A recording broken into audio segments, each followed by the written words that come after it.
Hi there, I'm Nisha Podar and you're watching Too Sharp with ET, and here are the top two stories that you must know about. So it's not just layoffs, it's global reset that's taking place. IBM cuts 8,000 jobs, and in markets, Sensex sheds over 600 points, IT and financials lead the decline. IBM is laying off 8,000 people, mostly from its HR division, and not because of falling profits.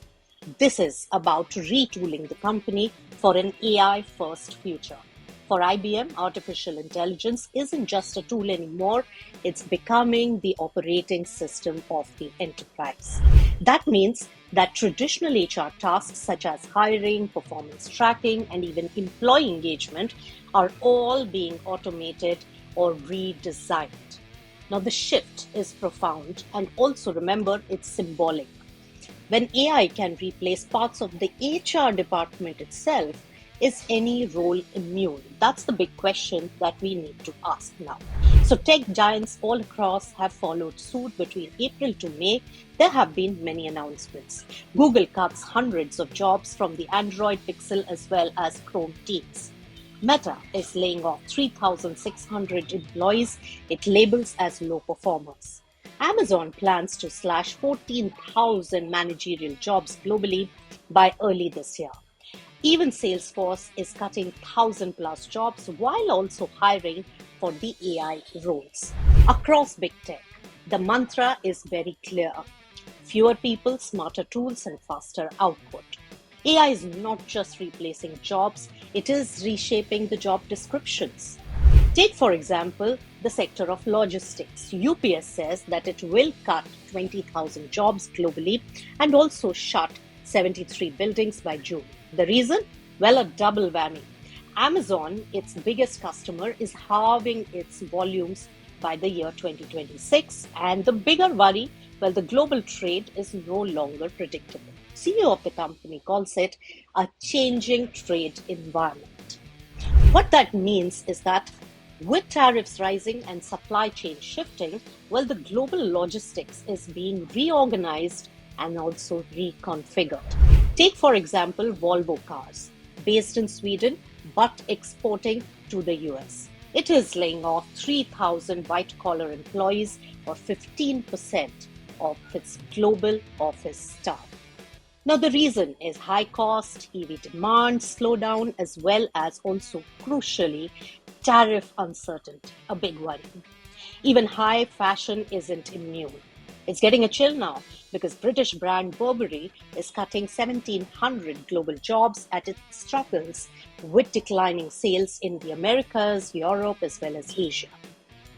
Is this another layoff season, or are we seeing a systemic shift where AI rewrites the internal workforce and workflows and trade wars rewrite the external supply chains? That's the big question to ponder. Let's take a look at the markets. After a strong 2-week rally with intermittent volatility, Indian markets put the brakes on Tuesday, dragged down by financials, IT, as well as the weaker global cues. Now, here's what really took place and why the fall may not be over yet.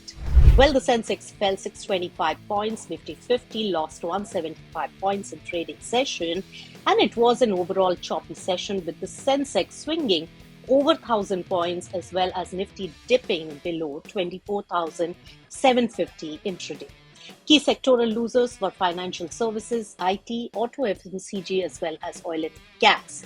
But it wasn't all red because mid caps and small caps marginally gained, showing pockets of resilience. So why did the markets really fall? Let's break down the top 5 reasons that we have behind Tuesday's sell-off, and let's look into this. Profit booking after a sharp rally.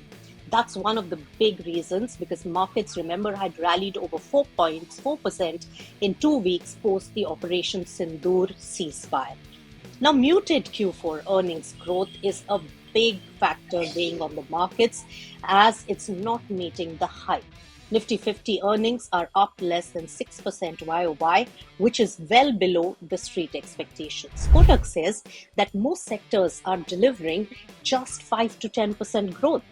Estimates for FY26 as well as 27 earnings are being cut putting Nifty's 26,000 target at risk.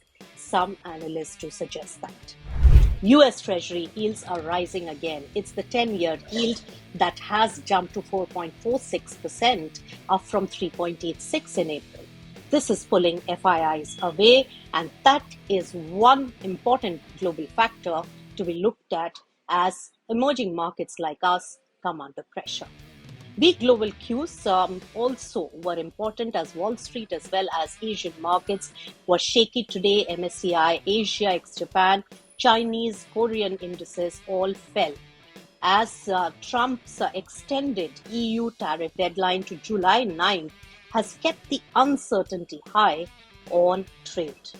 RBI dividends also played an important role, which, remember, announced 2.69 lakh crores of dividend last year. But many in the market expected closer to 3 lakh crore rupees. And that was a bummer for the markets. With that, it's a wrap on Too Sharp with ET. There's lots more to discuss in our next edition. Do hit the like button. Thanks so much for joining.